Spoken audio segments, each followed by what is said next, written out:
Good evening, everyone. If you can hear me and if you can see the screen, just in the question option, please confirm that you are able to see the screen and you can easily listen my voice.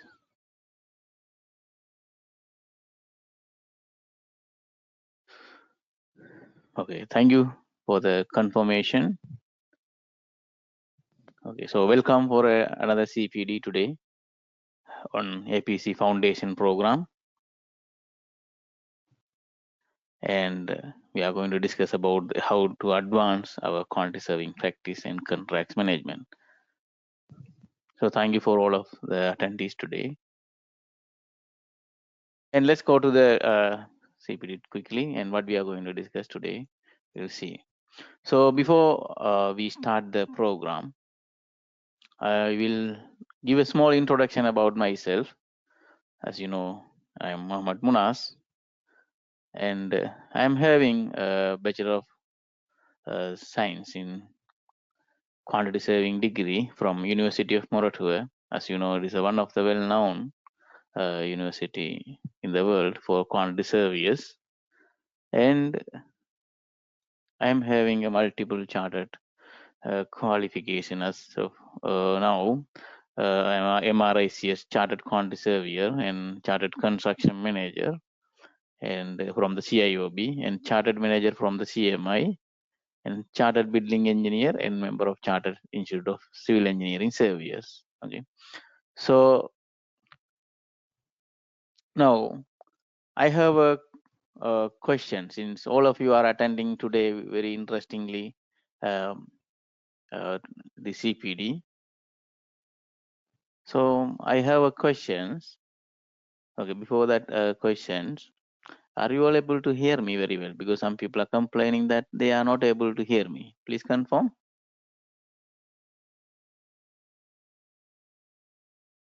Okay, thank you for the confirmation. Now, my question is, since you all are attending this CPD, the purpose of CPD to make you something to learn or add value to your career, right? So let me ask you, why do you need to learn? Okay, so what is your purpose of learning? So can you all answer that?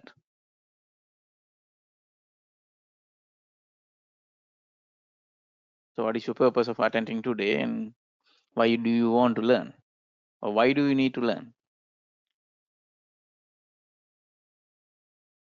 Yeah, for increasing the knowledge. Very good. Yeah, continuous development, develop our skill.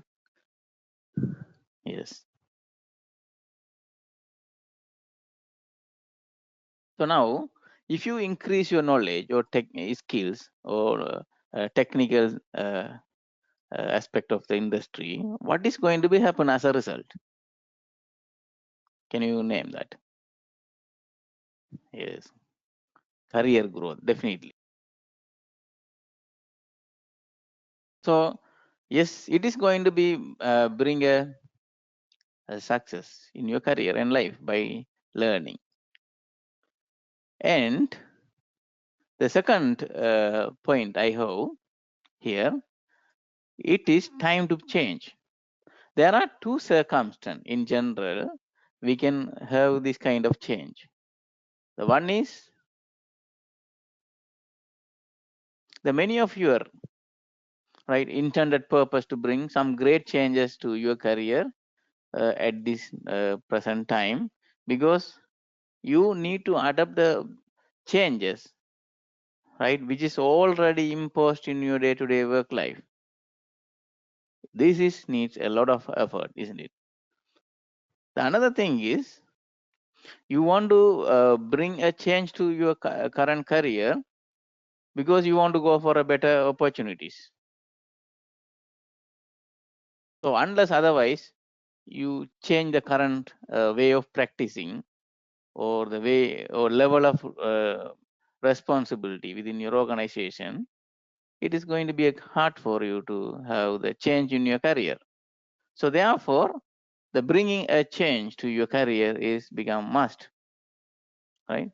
Now, if you see the management theory as per the Maslow's hierarchy of the needs, self-actualization. This is what everybody are looking for. That is a third reason for why you need to learn. If you want to change your life, the professional life, right, you must uh, have the transform, right? You must transform your career. So obviously, all of your needs are keep changed by the time. So since the as per the Maslow hierarchy of the needs of the individual, the self actualization is the highest level of psychological development needs. So where the personal, what is the psychological needs? The where you have the satisfaction, right? In simple term, everyone, every one of you want to grow in your career. Now, so learning your professional become now more important to face the upcoming challenges ahead of you, isn't it? Otherwise, it is going to be a difficult to sustain. Do you agree with me?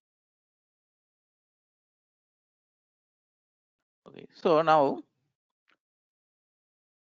why do you need to learn from me? Because you people are attending, okay, the CPD to learn something, right? So let me ask you now, why do you need to learn from me? Is there any reason that you people have?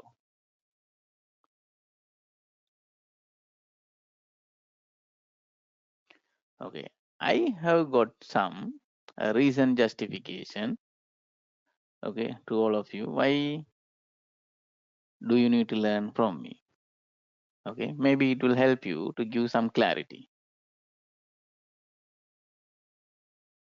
Okay, so I am a dual practitioner. What do you mean by dual practitioner? A person practicing the academic versus industry, right?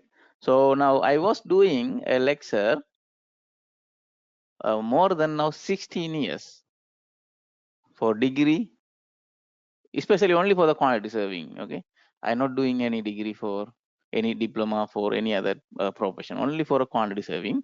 I am doing a degree program, and I have built a lot of degree quantity surveyor and diploma holder, right? It is more than thousands quantity surveyors almost everywhere now. Okay, so this gave me a lot of idea what is the gap between the theory and the practice, because what we have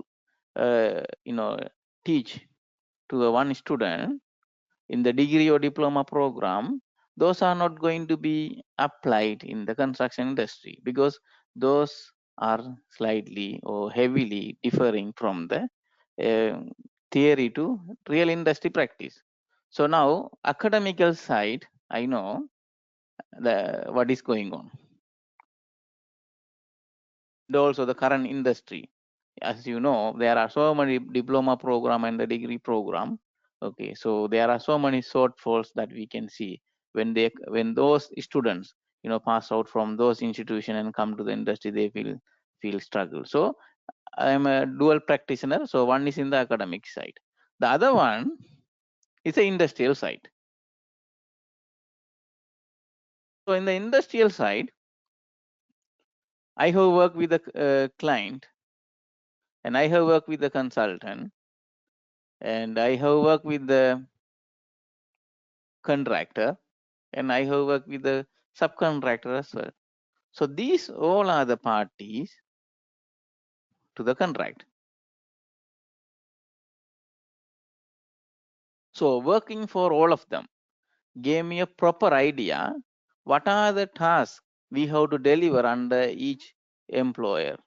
Say the task what we are doing as a quantity surveyor for the employer, slightly differing under the consultant and slightly differing under the contractor and the subcontractor. So the working for all different kind of employer gave me a proper idea what are the tasks they need to be delivered and what is the purpose of delivering those tasks. Every task we have an objective. Now come on, now this one, when we come to this industry practice, and what we are talking in the academic, they are not matching each other, isn't it? So that leaving us a lot of challenges, right? How to fill the gap. Okay, so those about the practice. Now let me talk about the location where I have worked. Now this location, we can see it's a real lifetime maps that I took from the Google. So I was there. Now I am now in UAE. I'm living here. It's a current location, and I was worked in Oman and Qatar and Sri Lanka. So working in different countries,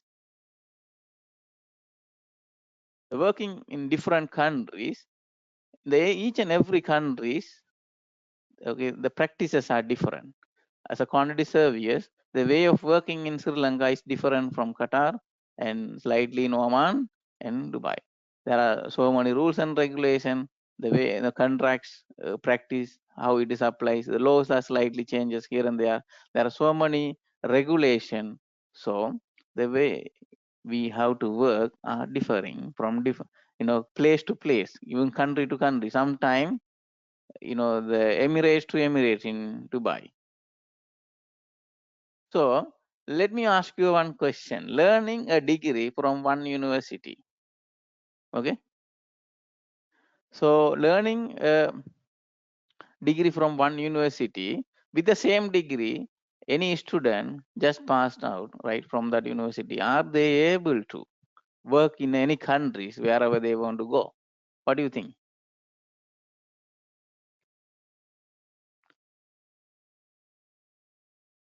It is going to be a big challenge, isn't it? So therefore, that is leaving us a lot of challenges because of the country to country practice keeps differ. Okay. Now the another justification I have, the project where I have involved with the infrastructure. So we can construction industry, we can classify it into two major sector. Not two really, but we have two major sector. The one is the infrastructure, the other one is building. But there are some other construction sector also available, like oil and gas, telecommunication, right? Some other industries. So we are not going to talk about that subsector. So we will talk about the two main categories under the construction industry. So one is infrastructure. Now when come to the infrastructure, okay, what about my experience? I have worked in the highways, so it's a part of the infrastructure. And I have worked in the metro, which is also part of the transportation system. And I have worked in the airports projects, so that also part of the infrastructure system. These all are not a small project. It's more than some multi-billions dollar project. It's not a small project.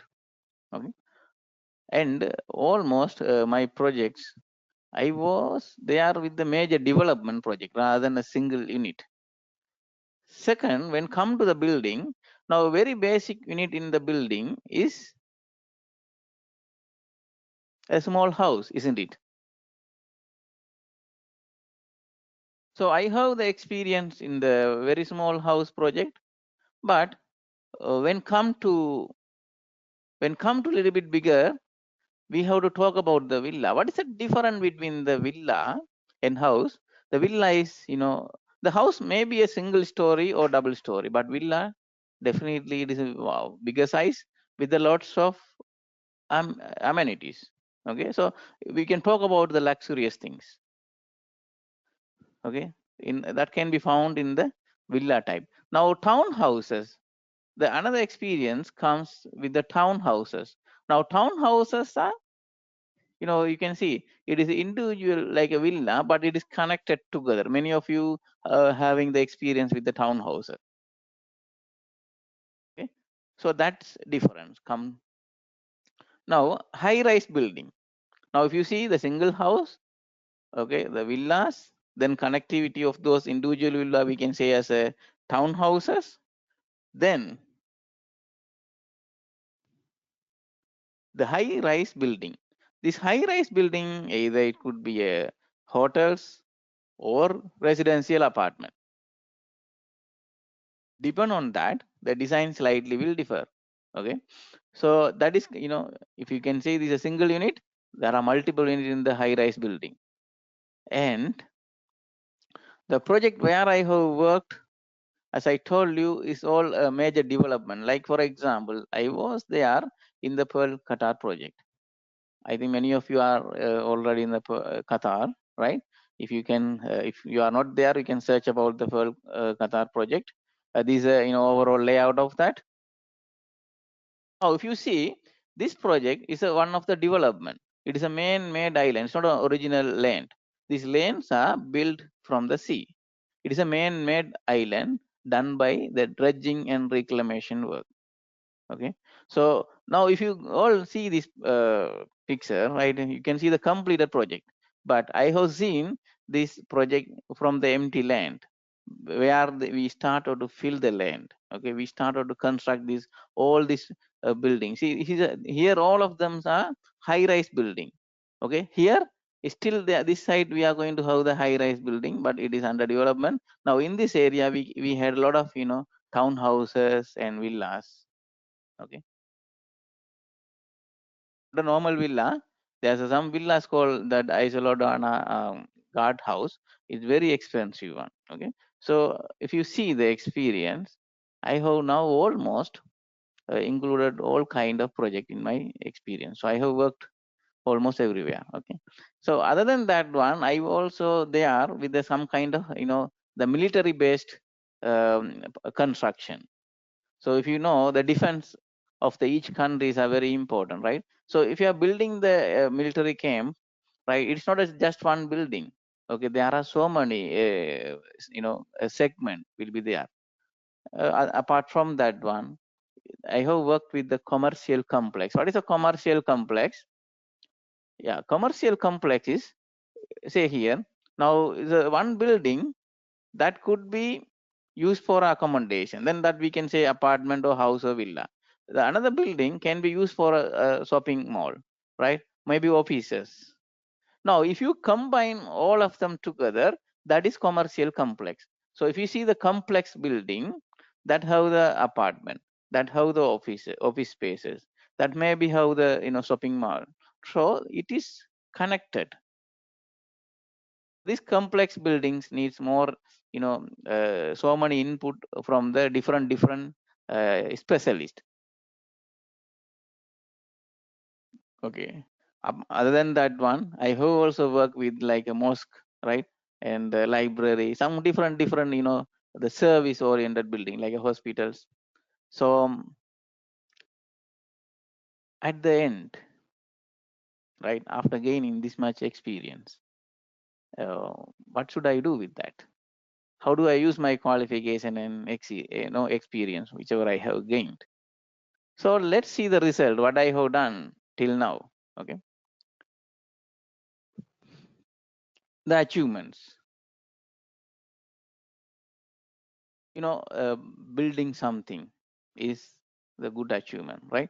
So using those knowledge and the experience, whichever I have gained, right, during these last 16 years, I have made some significant, right, significant change for the QS world. Now, what are those? Now, first academically, okay, I have built already more than thousands of quantity surveyor, as I told you, in including diploma and degree.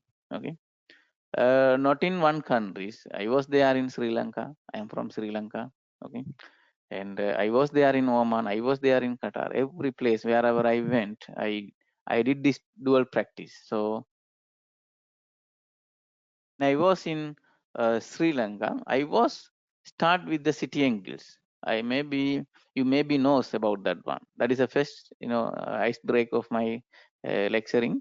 So there I have built a lot of diploma quantity surveyor. But when I joined BCAS in Sri Lanka and Qatar, I was there to build so many diploma quantity surveyors and degree quantity surveyors. But when I moved to Oman, there was a university called Higher College of Technology in Oman. It is a very big university. So there I was there helping quantity surveyor both in diploma and degree. So if you can see, even my academic practice, not in a one location, okay, it's also in a variety of location. So that helped me to deliver more than 1,000 quantity surveyor. Okay. Now, as I told, how I build them, even the location change. There are core area in the QS. We can classify it into 4 categories. One is a technical area. We should learn the technical subject. Other one is a management oriented subject.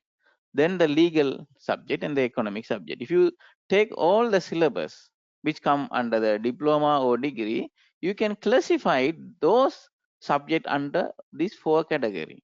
For example, right, we are learning about the construction technology.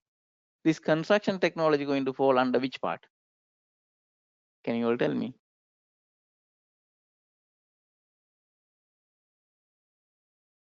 It's going to be fall under, you can type in a question option, everybody, technical part. Okay, now we are learning about the measurement, right? If you want to learn the measurement, you should know the construction technology. Now we are doing the measurement, right? Measurement will fall under which part? What do you think? The measurement, economic. Okay, not the technical, because technical is construction technology, right? Measurement is purpose to obtain the cost, so it's all about the economic. Now when come to the, right, you are doing the contracts management, right? Contract administration. Now this is going to fall under which part? Yes, obviously legal, right? So it is slightly with the management as well, but mostly with the law, legal. You are going to follow your agreement. Okay, so if you see all the subject, like in your syllabus, anything, maybe it's a diploma or degree, it will fall under these 4 categories only. But again, as I know, there's a gap, whatever we have teach to the students under these, there's a gap. So how to fill those gap? That is another question left. Okay, so now another achievement, 100 plus MRICS. When I was starting to back in 2018 with a goal, I want to build 100 RICS member, okay, myself. So with that dedication, okay, with a small team, I have started to build the MRICS professional. I hope many of the attendees here maybe, right, maybe already MRICS who I developed from the scratch. Okay, maybe if they are attending today. So as a lecturer, I want a very depth on academic side of the QS, but when it come to the industry QS practice, it bring a huge challenges due to the gap between the academic and industry. Now I want to build the 100 MRICS, but what is a very big challenge? The academia and the industry gap. Say somebody, now many of you here want to become MRICS too, right? That is your objective. So here, if I come to make you RICS, there's a big problem.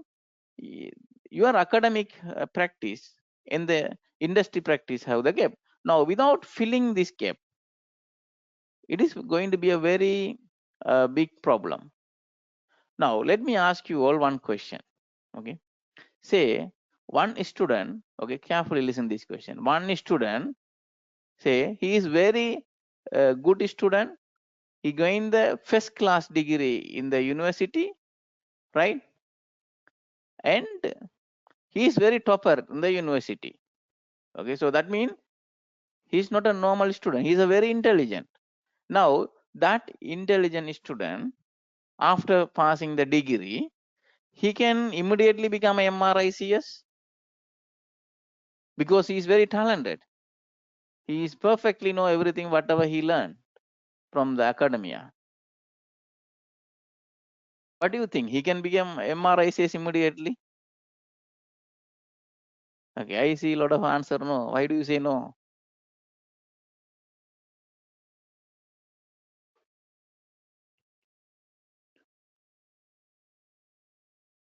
Yes, there is a gap. So the gap. So the main reason, okay, the gap is the problem. So it is required certain levels of experience which were never learned in the university. So building a MRICS goal became not easy as we thought. Some people thinking, okay, if I am learning the 19 competency, I am MRICS. No, this is not the case. I have witnessed. I will tell you some MRICS. You also will be witness.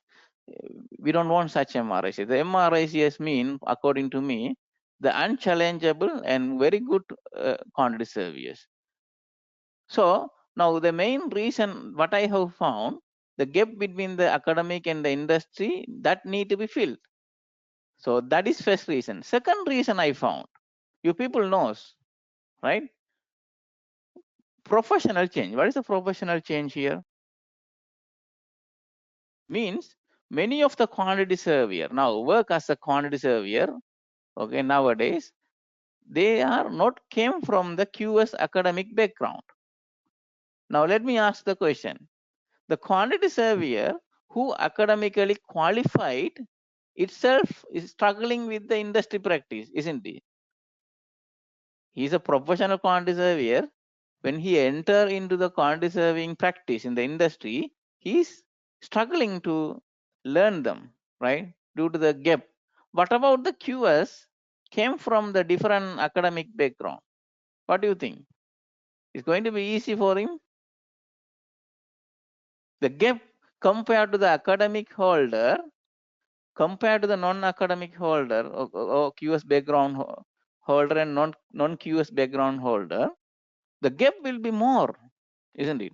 So it is going to be more challenges. Now, when I am building the 100 MRICS, I found only few members that academically qualified as a quantity surveyor. The most of them are not a real quantity surveyor. So if you see the gap between my goal and the student who I have taken is very far. It will take a lot of time and effort. Another reason, white collar job. Now, what is a white collar job? This is a third reason for me. Still, there are so many construction industry professionals. They prefer to change their career to the QS due to the white collar, because means a comfortable job within the construction industry, isn't it? Do you agree with me? There are people want to work as a QS. The site engineer, look at this QS. He is in the office. He is earning more than my salary, right? So why should I, in the Gulf temperature now 50, 40, high humidity, why should I die like this? So I also should be shift my career to the QS. This is also happening. Do you understand? Now I also encounter this kind of white collar job hunter. Now when I want to convert them to the MRS, it's become more gap for them, and it is a big challenge for me. Okay. The another thing is high competition. As you know, every year, right, more quantity surveyors are coming from the universities, right? And also more quantity surveyors are changing their professional toward the quantity surveyor, and so many engineers like a civil engineer, structural engineer. There are so many different characteristics, right, in the profession. So they also want to become quantity surveyors. It is leaving us a very big saturation level in the QS, and demand. When come to the demand, we have more supply for the QS. Now if they want to sustain in the industry, what they need to do?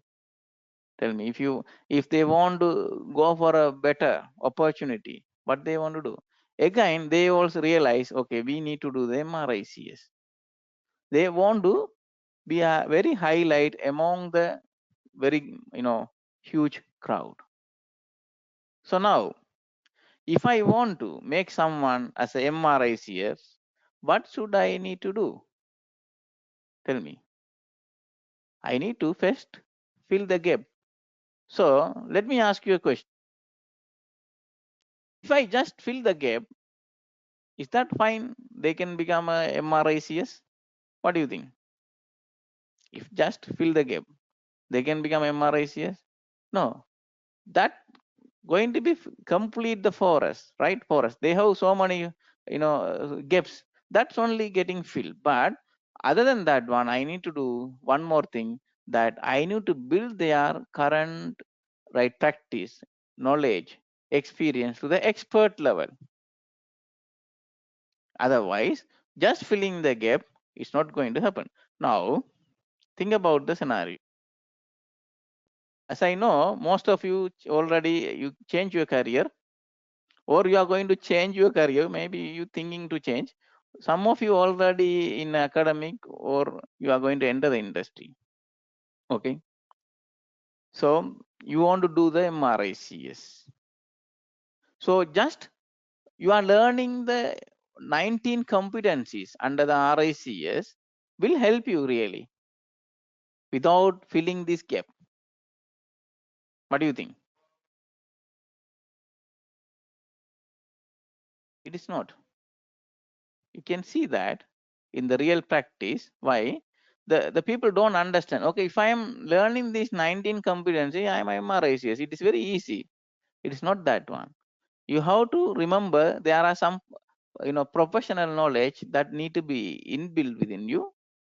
You are not a really a quantity surveyor. You really converted your profession. That's how you know some limited area. So you should learn all of them. Otherwise, you can't sustain in the industry after some time. So I thought to build this 100 MRICS, right, in a way that really worked for them. So yes, successfully we have achieved that 100 plus MRICS, right? But how I have done this? So let's discuss in the next slide.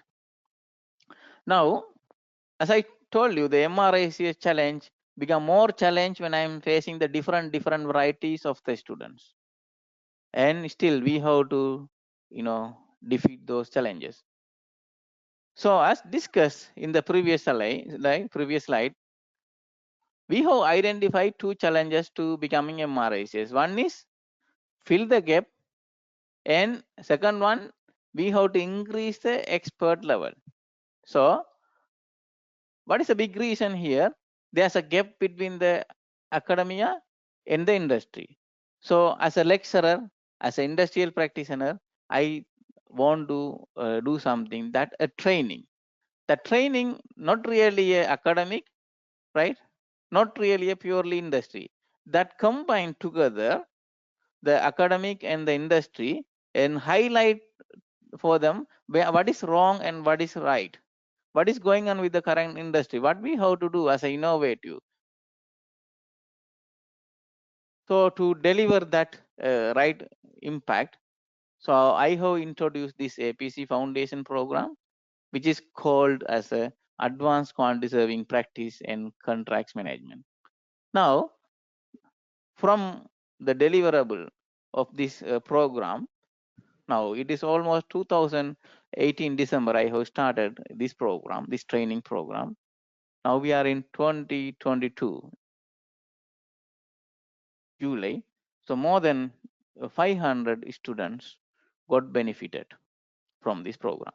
So now, so this helped me to achieve my MRICS goal, that the academic and industry practice are, clarified and fill the gap. Plus, there are some students enter in this program while they are studying the university, but I see them. They are not really a student anymore after attending this program. They are live example. They already live in this earth, right? Their way of thinking, the way of uh, dealing with this QS task are tremendous now. They are not equal to their colleagues in the college. So that helped them a lot. Now fresh graduate, now after somebody pass out, right, from the university, they don't have the experience. So without experience, it's put them in trouble to get the job. So now this program is a training. This give them some experience, and I can see those results as well. There are many people got the good job. Now less exposure. What is a less exposure? Um, the people working as a QS, as I told you, I have worked with the different employer, like a client, contractor, consultant, and the subcontractor. But I don't think so. All of the quantity surveyor, had that opportunity. So if they work for a contractor, they don't know what is going on with the consultant. Now, in case they got the MRICS, okay, they only have the experience with the contractor. If they got the opportunity under the consultant, how they will perform? So it will make them in trouble. So we have to balance both area. Then converted QS, as I told you, right, many quantity surveyors are changing their profession toward the quantity surveying. So they also got the benefit. There are people, they want to change the career, right? They also join this program and they also, achieve what they want. And working QS, already working QS, they have the experience. Maybe they are senior level or junior level. So they also join this program to become MRICS. Many of them already got what they want, and already in the RICS process, the student, they also started with this program, and they also see so many gaps. I had one student, he struggled more than 6 years, right? He renew his the membership as well. Some student, they are in the last moment. If they don't pass this time, they have to go for ASOC membership. They also joined this program. They understood the realistic difference, and they got MRICS too. Okay, so there are some other different scenario. Some students already MRICS, but as I know, and as you know, many quantity surveyor not really come from the QS background. So still they have to fill the gaps, right? Either they have to do it right now.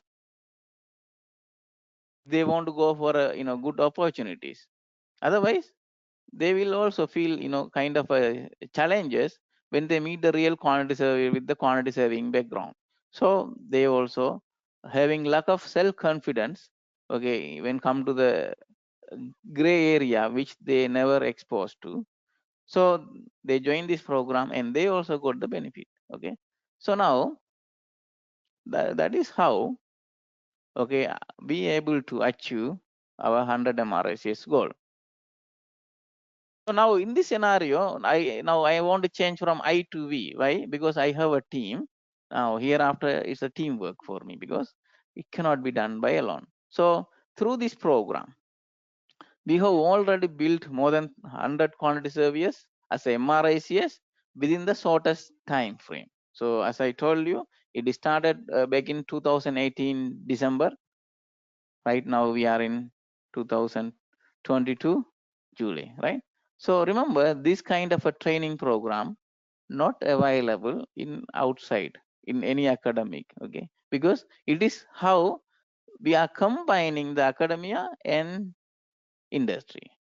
So either you will find a program which is purely training that is relevant to industry, or you will find the training which is purely relevant to academic, not connecting both of them. Now let's continue to learn about a little bit more about this program, how it was help and how it is going to be help you. Now before that, I need to do a small poll with you all. Okay, so can you all respond to this poll, right? Can you answer?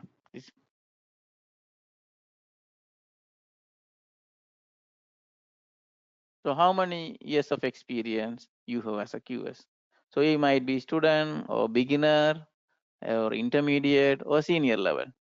You can use the poll, please. It's easy to get the data.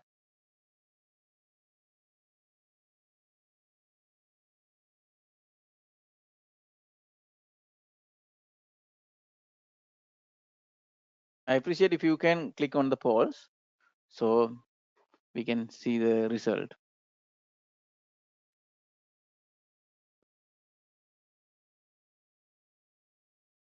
Okay, so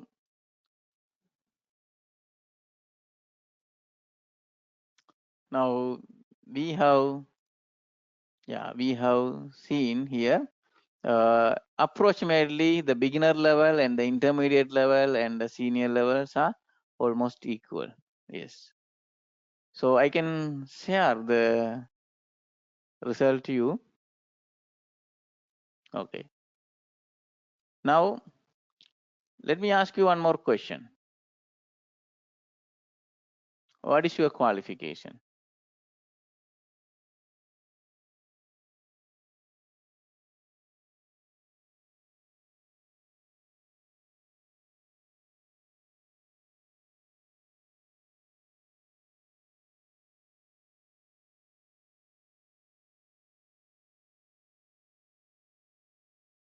Okay, so most of you all are having the degree, some of you having the master, that is very good, and few of you having the diploma. Okay.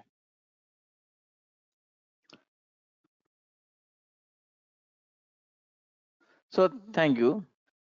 You all can see the screen, Beck, please confirm.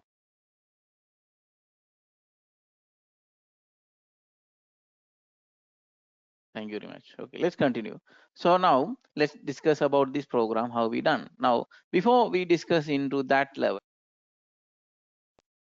we have to understand there are role of the quantity surveyor in the construction industry. We can divide into two area mainly. One is the pre-contract side and the post-contract side. Okay, so let's discuss these roles.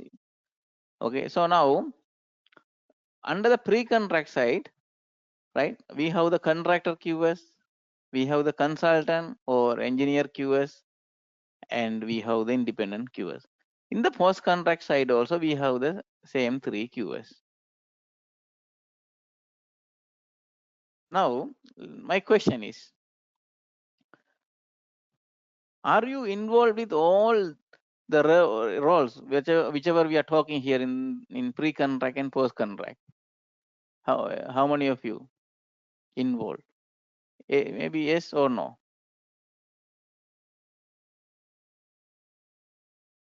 Okay, so I can see the answer yes, no. Okay, so it is obviously some people had opportunity, some people no. Now, so let's discuss some of the QS roles, right, and how it is differ based on their employer side. So to have more clarity, I want to put small knowledge check for each and every one of you. So are you all ready? Shall we test our knowledge? Okay. So now, do you know, first question, okay, how to prepare the tender document? You can answer either yes or no.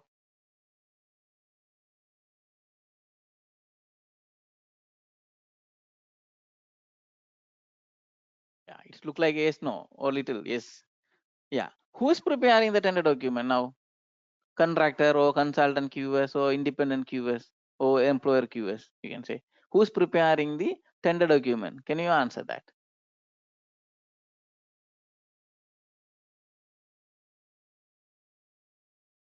Very good. Consultant QS or sometime employer QS. Okay. Another question. Okay, I never get the right answer sometime. Only few people say the right answer for this question.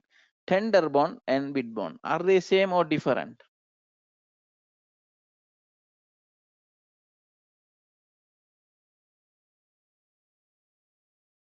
So now I have the answer here. Some people saying same, some people saying different. Okay, so let me correct that one.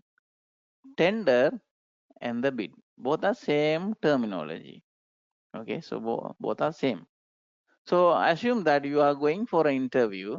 Some people asking this question, it's a very basic question. If you don't know that answer, right, how they will think about you. So we have to avoid those mistakes. Okay, those are same, okay, same meaning. When do you release the tender bond? Now my question I will precise. Same, the contractor submitting the tender bond to the employer, right? So whatever the tender bond submitted by the bidders to the employer, that should be returned back to the bidder, isn't it? So when the employer will return the tender bond? That's a question.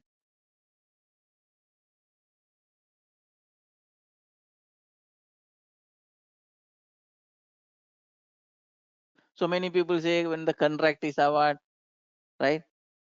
Completion stage or after signing the contract, end of the tender validity. Okay, Uh, those are not a really right answer, ladies and gentlemen. Okay, the tender bond, remember in your mind, the tender bond will be released when the successful bidder awarded the project. Will they release the tender bond? No. When they sign in the contract agreement, will they release the tender bond? No. The tender bond only will be released upon receipt of the one bond, that is called performance bond. Unless otherwise performance bond, right, come to you, you don't release the tender bond. Now let me ask you why it is so. Now say for example, you sign the contract, you are the employer, you are the employer QS, okay? Say consultant QS or client QS. You sign the contract, you release the tender bond, you say it, okay, you release the tender bond, employer released. Now what will be the consequence? What is the risk here? Can you tell someone?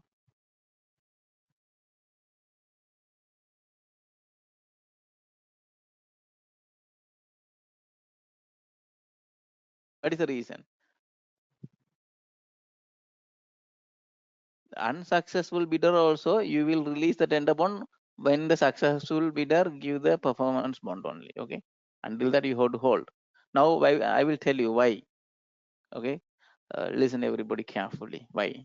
Now if you release the tender bond before obtaining the performance bond, if the successful bidder after signing the contract, he come and say, Mr. Employer, there's a problem within the contract. I did the major mistakes. I can't, continue with the project. Let's terminate. We didn't start the project also, so let's terminate. Now, in this scenario, right? What will happen? Employer already returned the bid bond to the other bidder also, so he can't retain them first. Second, since this main contractor also don't have any bond with the employer, mean we can't penalize him, we can't do any punishment to him. So it is a risk for a employer side. So as a consultant QS, if you give the wrong advice to the employer to release the tender bond before obtaining the performance bond, think about what will happen to your career, right? That is wrong practice, isn't it?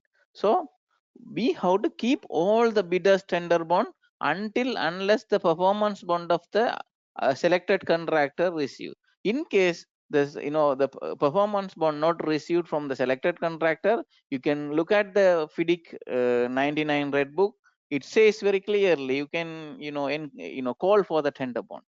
Now still you have the holding of the other bidders tender bond, you can go for a second lowest and award the project, because he can't escape from you. You have the bond. If he also escape, you can encase it. Why we have to have this tender bond? Any contractor not obeying the contract,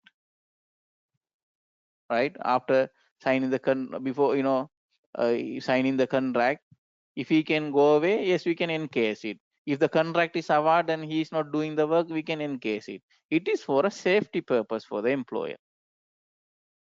So safety cannot be removed without additional another safety. So if you do a wrong practice in the real industry, you are doing wrong because you are putting yourself in the risk. So this is the right practice. Okay. Now let me ask you one more thing. How to build the format for the interim payment application? How to build the format? Now if you don't understand the question, look, when you are seeing the any project, you have the interim payment application, isn't it? That interim payment application have certain format. Where those format came from?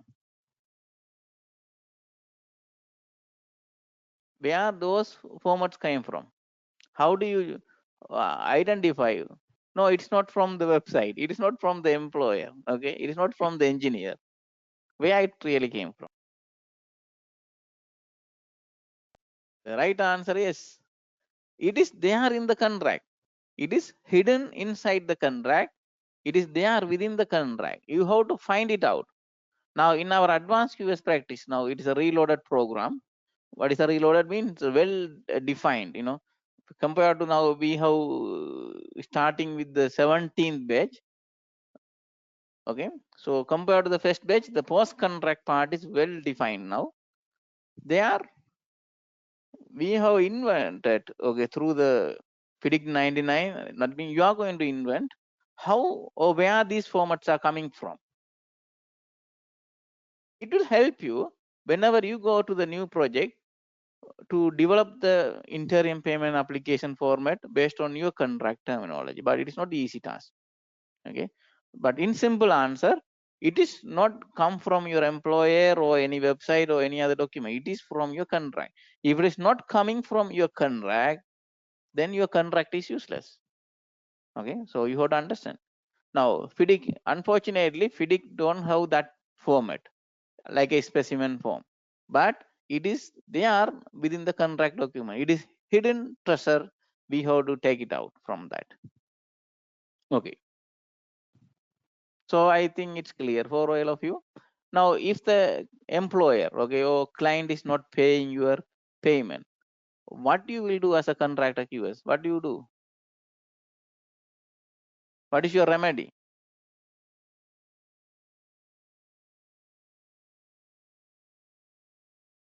Now you are in the contractor side, okay, in the post contract. So what do you do? He's not paying.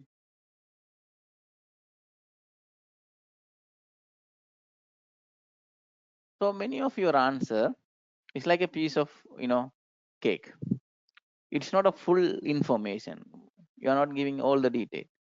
Either you have a two option. What is a two option?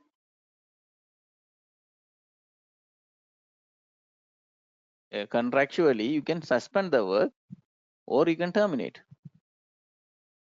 So you have to have such a clear cut answer when come to a real practice.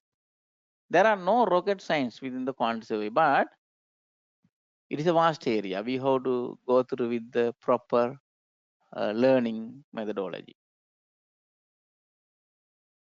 So it is as per the FIDIC, yes, definitely. Now, how do you prepare your variation? Do you know how to prepare the variation?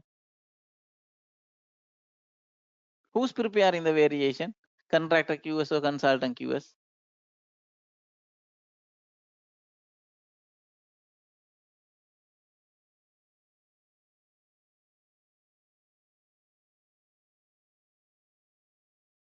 Yes. Contractor QS is the one preparing the variation. Look, consultant also doing something. That name is not variation. That is something else. Okay. The consultant also do kind of a variation proposal. That is not called as a variation proposal. That is something else. Okay. So we don't want to go that much depth today. So variation prepared by the contractor QS, checked by the consultant QS. Okay. Variation and claim, are they same or different?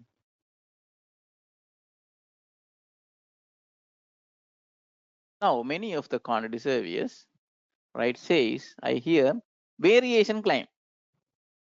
Is that right? Variation claim, this terminology you are using. There are many QS using that wording, variation claim. So variation and the claim are different. Variation claim meaning is different. Okay. What is a variation claim? Due to any variation, okay, any claims are coming, that is called variation claim.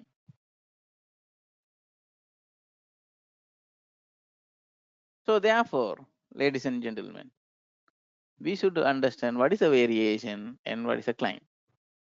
Okay. And do you know how to prepare the final account?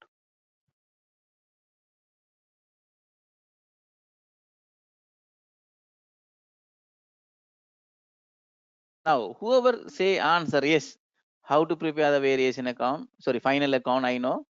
Now my question, you have to tell me in a single word. When do you prepare this final account? When the project completed, or end of the defect liability period, or when?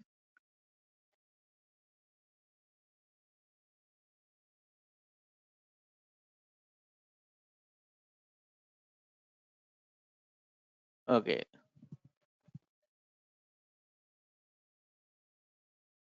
So here you can see the deficiency in the knowledge.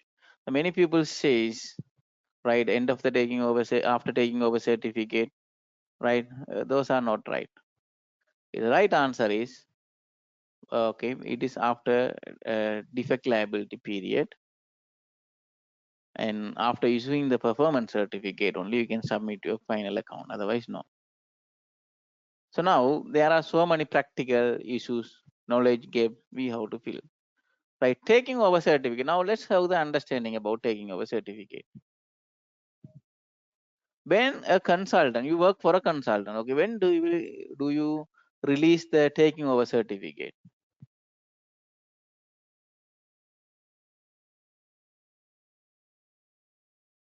When the project completed, or when the DLP completed? When?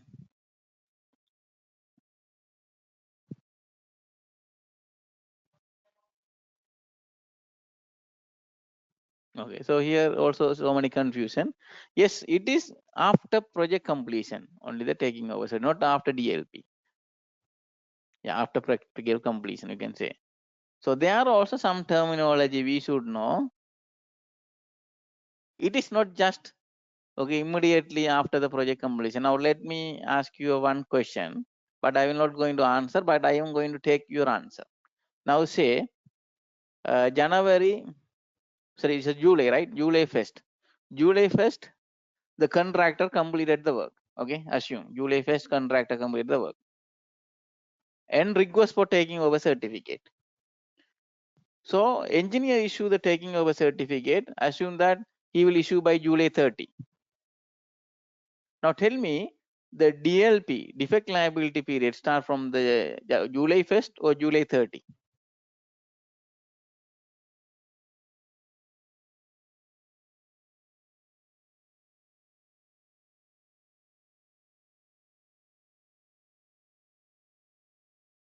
So almost every answer, okay, except one or two.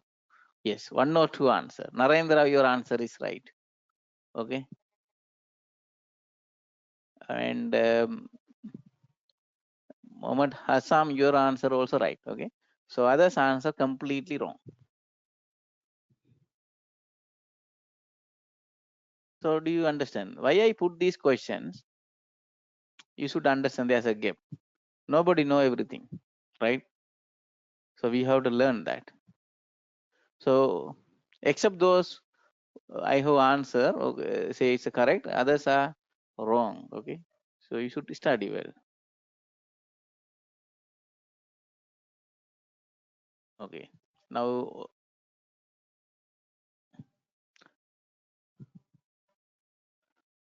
yeah, how to answer my question through the chat option. Now look, now let's come to the syllabus. Now the QS, the advanced QS practice and contract management. As you know, there are pre-contract and the post-contract.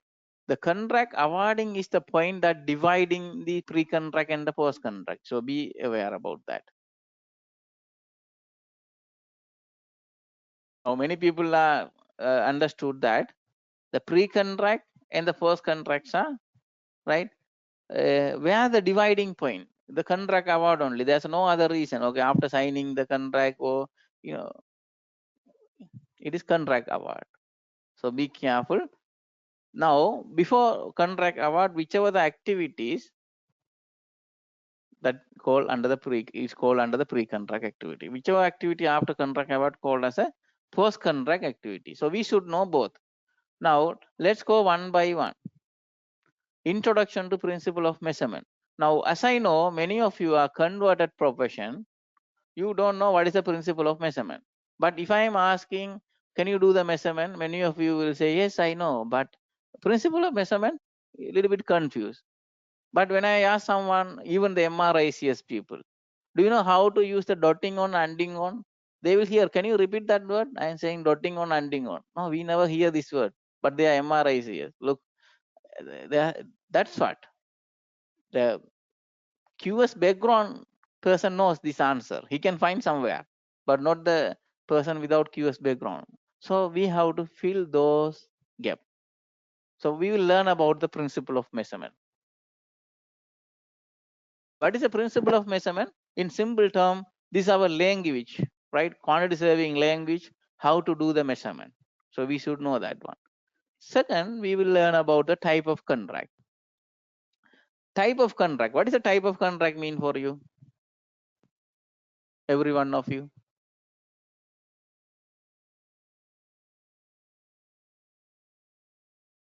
What is it? What do you mean by type of contract? It is a payment mechanism. Okay, nothing else. How you are going to pay? So there is a three methodology: lump sum contract, remeasure contract, or measure and value contract, or reimbursement contract. But if you don't understand the type of contract, the problem going to be there. This type of contract going to be interlinked with the payment and the variation. The way of handling the payment and the variation under each type of contracts are absolutely different. Okay, it's going to be big different. So say for example, one of the quantity surveyor work for a lump sum contract project.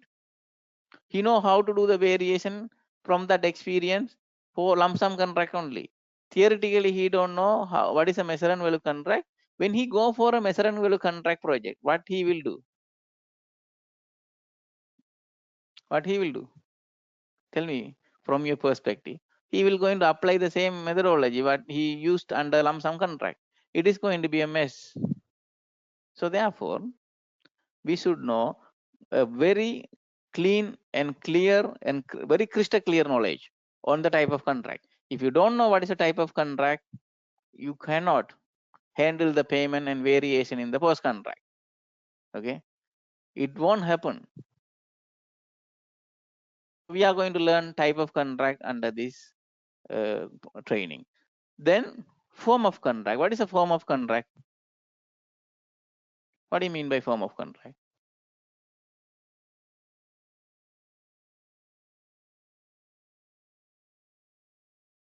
It is a condition of contract. Very good. So the condition of contract, we should know the terms and condition within the contract. Otherwise, you can't operate the payment and variation of claims in the post contract. You should know what is your contract says. You should know rights and obligation under your contract. So we are going to talk about the form of contract. Procurement route. What is a procurement route? The procurement route is a very, very, very vast area. Okay. If I can talk, this procurement route, okay, is a very vast area. Looks only 2 lines in the syllabus, but that is not the real fact. If you don't know the procurement route, you don't know anything about the pre-contract. Also, if you don't know procurement route, each and every procurement routes are operating in the post contract in a different methodology. So if you don't understand how it is work, you cannot do any works. So there are many people, okay, when I have asked the question, they don't have much idea about the procurement route. Now in this program, the amount of knowledge what we are gaining for the procurement route, you cannot gain anywhere. I'm not overconfident, but what I'm telling as an academic practitioner, right? But we know what is in the syllabus in the degree and diploma in all the program. Now there are so many sandwich courses, top-up degree, diplomas are there. They won't cover this kind of information. Even you go for a master degree, you will cover some extent, but not that much extent that we are covering under this training. It will be a very, very depth level. Okay. So the procurement route is a very vast area. It's all about how the project going to be run and complete and achieve its completion. That procurement route, if you want to know, you should know type of contract again, you should know form of contract again, and also you should know what is a tendering methodology. So the key area of the pre-contract is procurement route. Now tendering. So there are type of tender we should learn, and we have to have so many things to learn under tendering, right? As I know, many people work for a contractor, you don't have the opportunity to work for a pre-contract. Now many of you work for a consultant, maybe don't have the opportunity to work under the post contract. So we will see in a both way how it should be done. Then once the contract is awarded, then the pre-contract is over. Now when come to the post contract, you have mainly three main topics. One is a payment, and another one is a variation. What is the third one?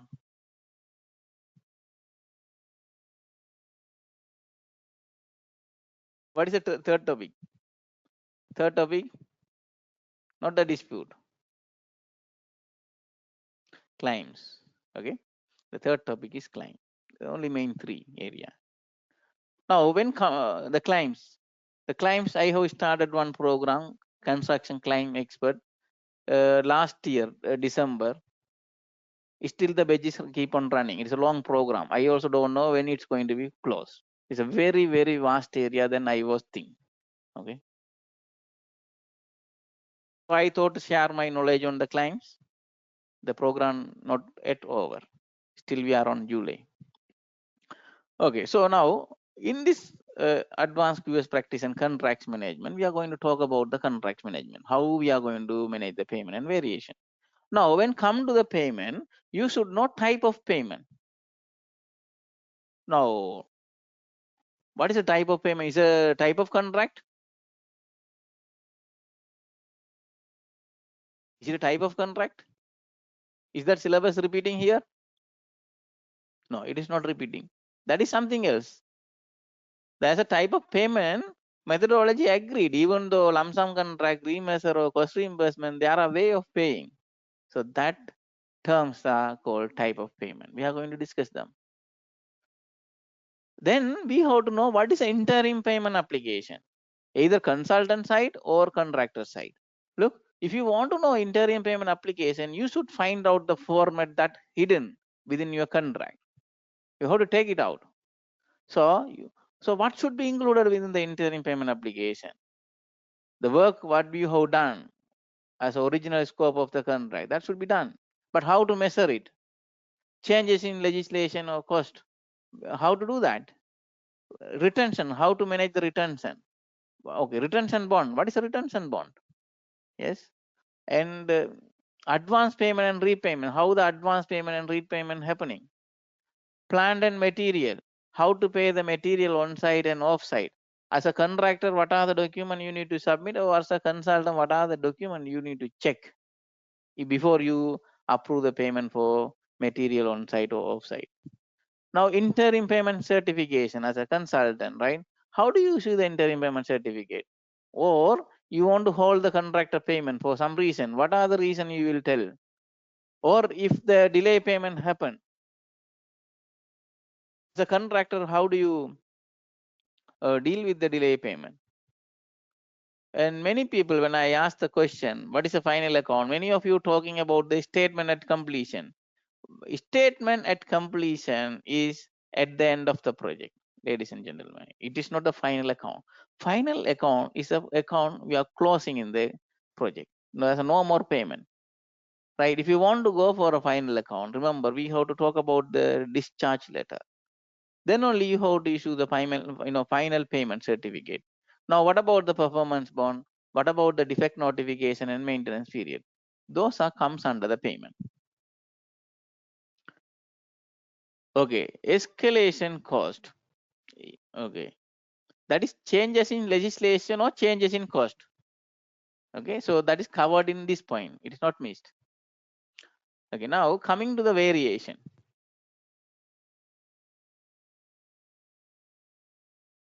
Variation. Now it is a big topic for us. What is a variation and claim? So many people are confusing. So we should have the proper way of submitting the variation. Now these latest program have developed some extent compared to before batches. So now up last batch 16 and 14 and 15, yes, they had a good upgraded version, but previous one it is good, but compared to those batches, the upcoming batches getting the more detailed information and some other documents. So under variation, we should know what is a variation. So you should identify the variation clauses in your contract. You should know what is a change control management. So there are within the change control management, there are 4 different forms, the formats available. Many people don't know how to prepare it. And the contractual entitlement, how to prove that entitlement. Remember, sometimes it's not a claim, it's a variation, but sometimes you might miss that. So how to do? If you want to identify whether it is variation or not, in principle, you should know type of contract. If you don't know that, you don't know this. Okay, remember. And checking the validity. If you are a consultant QS, how to check it is a valid variation or not? Value engineering. What is a value engineering? What is a provisional sum? Also, we talk about the prime cost. Okay. So these all are part of the variation.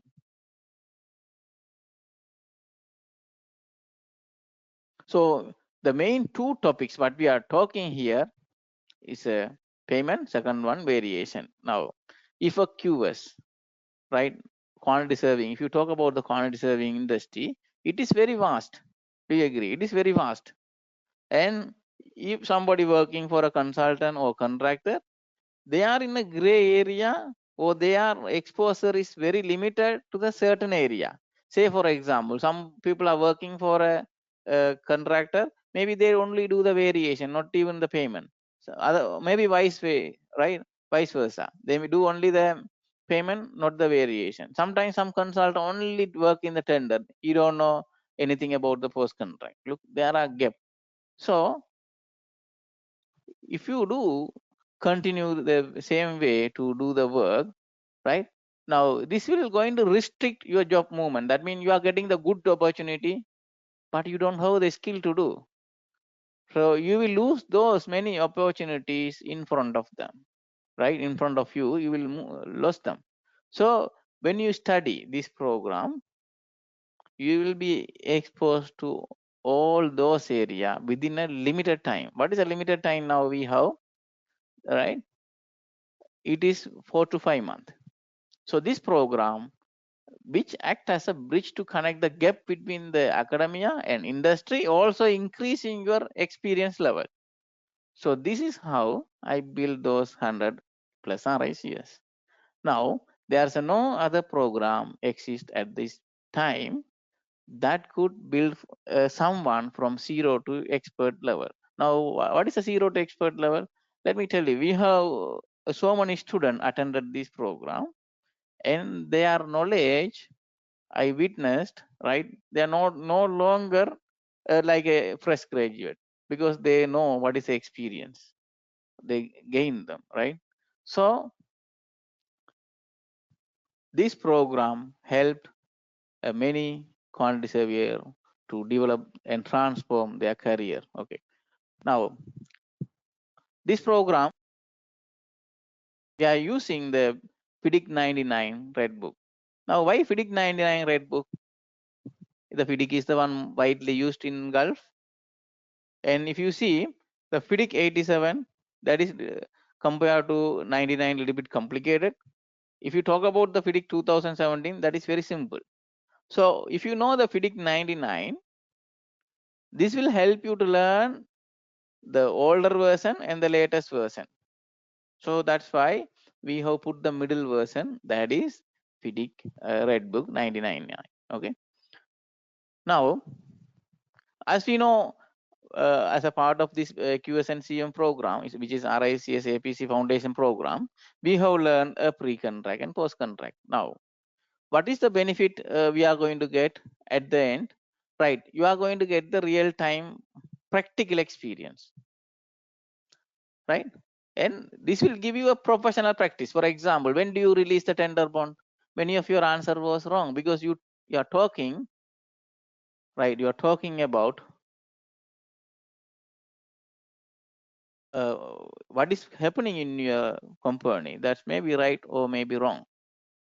So that's going to be give you a best professional practice, and you can advise someone, don't do this, or you do this way, right? So it's going to be right, make you grow within 4 to 5 months, some changes in your experience, right? It's not going to, before it took around 8 months, now we are increasing the time to reduce to 4 to 5 months. So this 5 month maximum will bring some changes in your career. Now, before compared to, right, after learning this program, you will be exposed to the all the area, pre-contract and post-contract. So if you are taking the new opportunities, right, yes, it is possible. So it will give you easily to move from one job to another job. The another thing is what we will do, look, since you are coming under the training, many of the students after finishing the program, still they keep on calling me. Okay, I have the problem, how to resolve. So at least you had a mentor to give a backup for you, right? Which may be missing in your past experience. So still I have a lot of inquiries every day from my students to resolve their problem. Therefore, at least you got the backup from me to help in your real-time issues. Again, there are so many employers nowadays approaching me. Okay, so at least I can give the referral to my candidate because I have the confidence on my training. They can do the better job. So still we are going to do very good things for the job hunting as a social responsibility. We will discuss in the later part of the CPD. Okay, and automatically, yes, if you know better job, you can demand your good salary, because our ultimate goal, okay, increasing your knowledge while filling the gap and leading you to the RICS, right? So once you become MRICS, ultimate goal, you know, that definitely going to hike your salary. For example, the person without RICS with the 10 years experience, maybe he will get the half salary compared to the person with the MRICS with the same experience. Okay, so that, you know, adding qualification, adding knowledge, it's worthy always. Okay, so now through these competencies, right, through this program, there are 19 competency interrelevant to the RICS. Those competency going to be built. Say for example, contract practice, contract administration, quantification and costing, and procurement and tendering. These are the main core area we are going to cover for the RICS. So those knowledge you don't find anywhere. If you only learn those 19 competencies, just only the 19 competencies, there's no chance that you will gain all of this knowledge. And also be aware, the first point I told you, the gap, or you are, as you know, the back, you know, depend on your background, whether you are a real professional quantity surveyor as academia wise, or you are a non-professional quantity surveyor because of your academic something else, right? Your gap will be more, so you don't have a chance to fill that. So through this program you can recover. So while you are recovering that gap and experience level, it will help you to learn the competencies too. Okay, so again, when you are going for a real-time interview, the throughout this 4 to 5 month training, we are going to go through with a lot of question and answer, and so many questions you can ask, right? To clear your all the doubts. So this will help you to make your interview success. So if I can say, this is part of the career development, isn't it? It is helping you to give some result in your current progress. Now, other than that one, professional membership. Now, if you are going for RICS interview also, you have to talk in a way very structured, manner than compared to this, right? So that also another program you can start, and it is giving a footing for the RICS APC. As I told you, it is all interlinked with the knowledge and the practice. As I told you, the the batch topper, or the highly performed student from the university, right? He can't be a MRICS. He need to feel or have some proper experience, and it's also giving the CPD hours that you need for RICS. So this is the foundation that you are putting for your MRICS. Look, now you have a good idea, okay, about this program.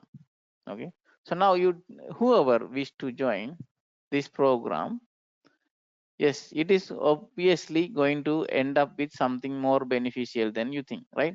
So now, what do you think about this program? You can confirm you like it, you can join quickly, or you might join after some time, or not now. Yes, there are peoples is interested. Now, why I am asking, you will realize what is the problem with us nowadays we are facing. Okay, so it will be very understandable. I think all of you can see this poll. Okay, let me close and share the result. So 53 percentage now people are like to join, and 34 maybe after 3 months, and 13 not now. Okay, thank you. So can you see the screen back?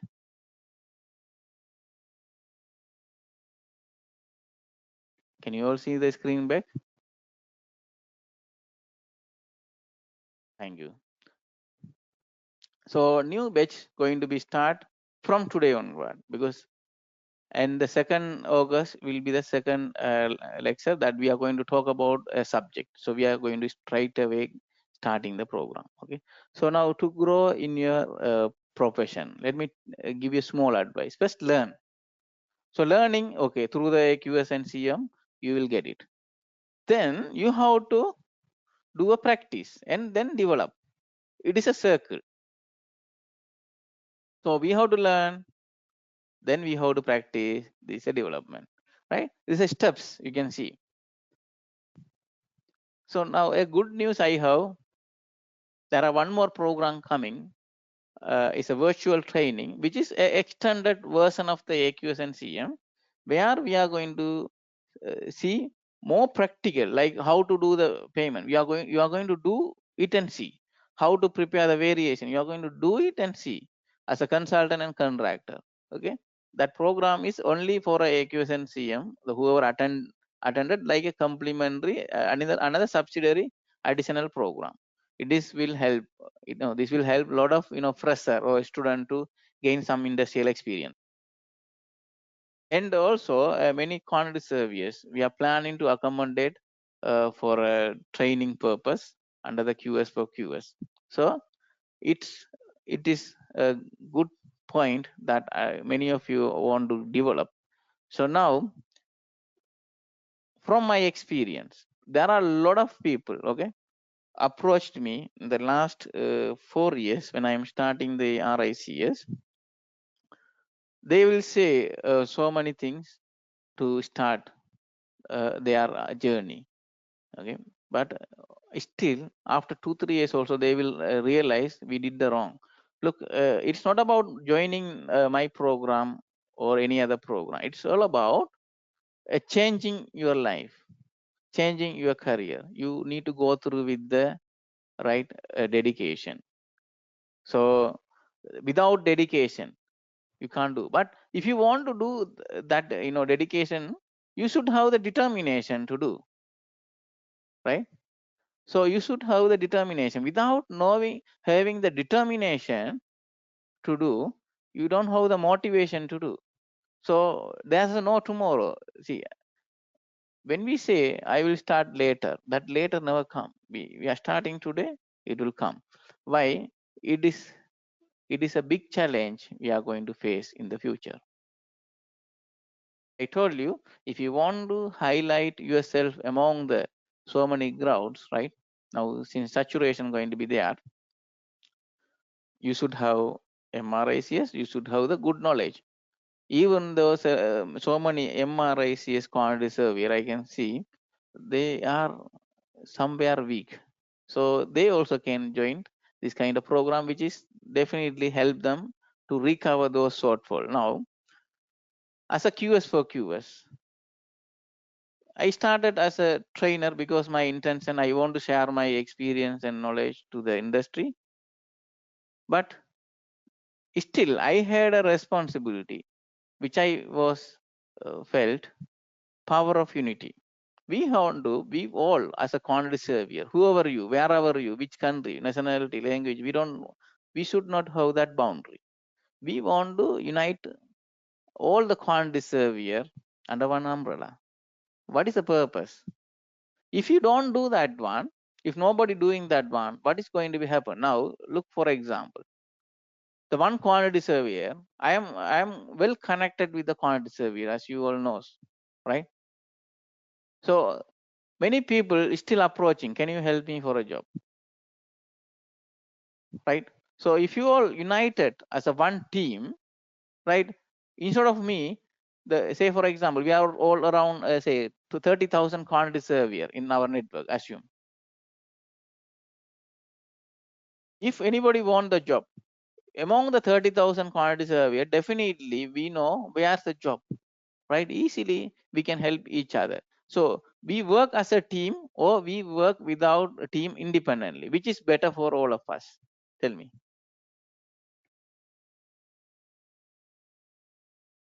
It's a team. So look, we have around 30,000 quantity surveyor in my network, but still I didn't form them. So whoever joining my program, I take them as my team.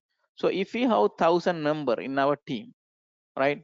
Is it going to be harder for us to find a job among us, our team member, or are we having the very less information compared to other people? No, we will have more information than other people and more influence than other people. So we have to forget about the boundaries and we have to bring a one team, that is only one word we have to say, quantity surveyor. And somebody practicing as a QS, he is a QS. And it is not a matter whether he is having the proper degree or not. He's already worked as a QS, right? So we have to help each other. So that is a social responsibility the QS4QS do. So we need to unite all of them as a one, under one umbrella. If you don't do this, the problem will come then or later.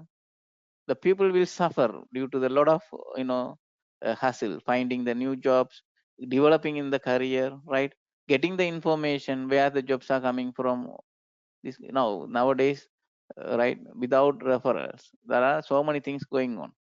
So still, if you have the good team and connectivity, it's going to be a very big job security for all of us, and it's going to be a very backbone support for everyone else, right? One of us. Yes. So how do you feel that?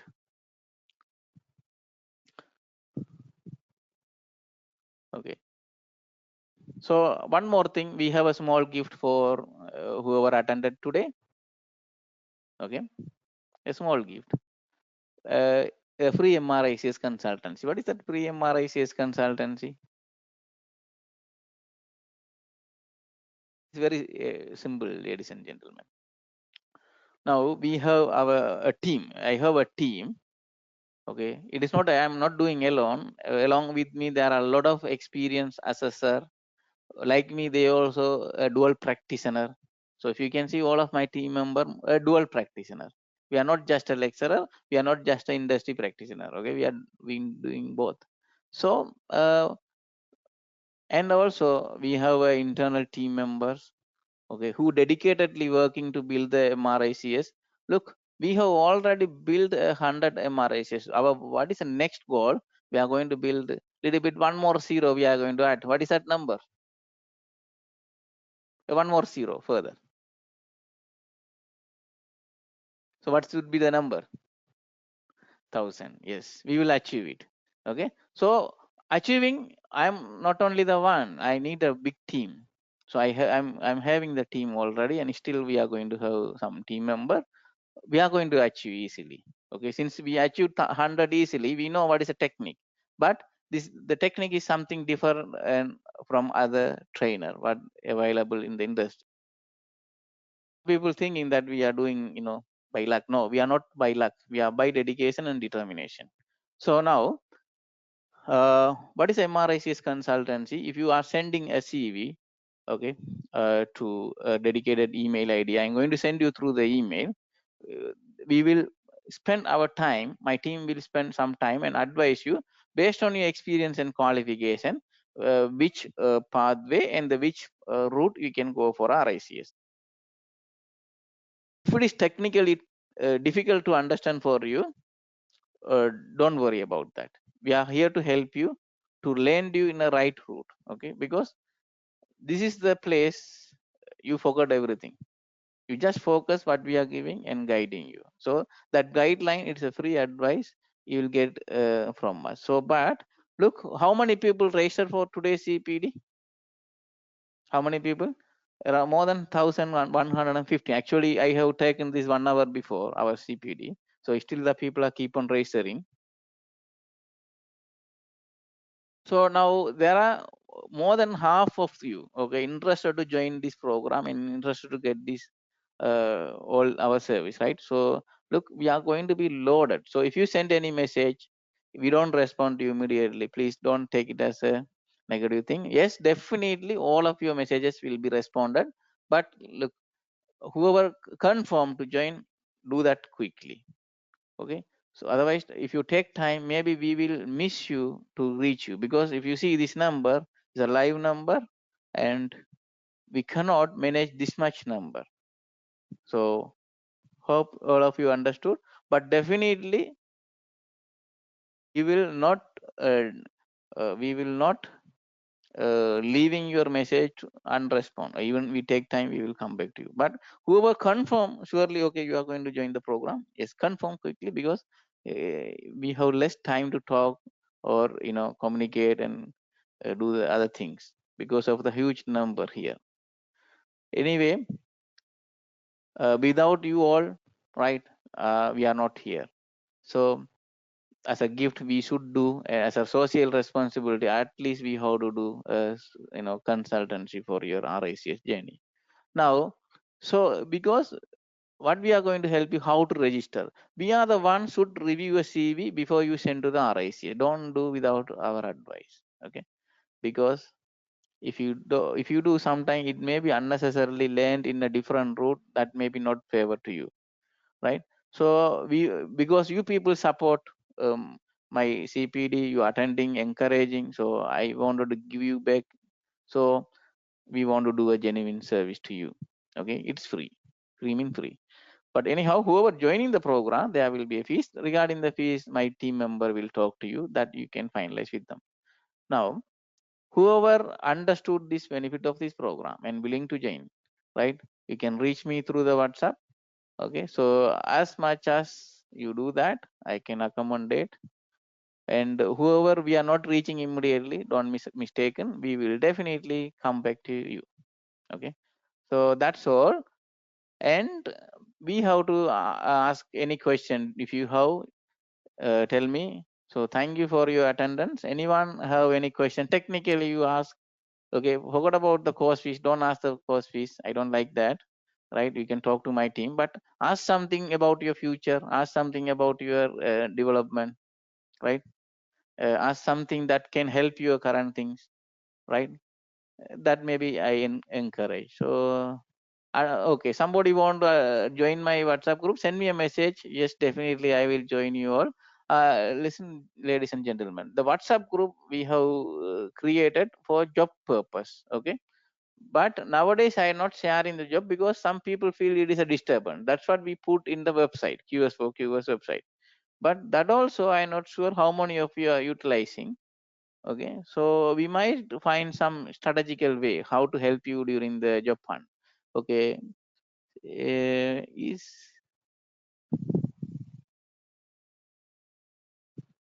okay. So whoever joining program, please reach me. Then we will guide you what to do. Okay. Okay. Any question regarding do I need to follow the degree program to do the RICS? Okay, reach us. It's going to be a free consultancy for you. Definitely, we can help you on that one. Yeah, so if there any certificate, definitely yes. Every one of you will receive the certificate for this CPD. Plus, end of the AQS program, we are receiving the certification. Okay, so it is by the QS4QS. It's a training certification. How about think the future QS and job demand? It's going to be a challenge, but as I told you, I have the concept as a team, so we can tackle it as a team.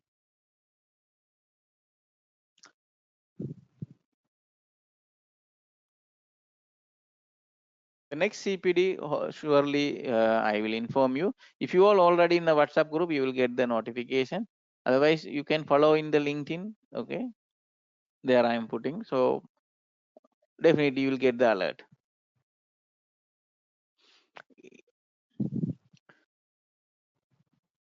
This program, a civil engineer can also attend, any engineer, anyone, because as I told you, there are QS background holder, there are non-QS background holder. Okay, so all can attend. There are no such restriction because the program defined in a way from 0 to 100. So that means we assume you don't know anything. So that is our principle. We assume you don't know anything. So we want to teach you everything. Okay.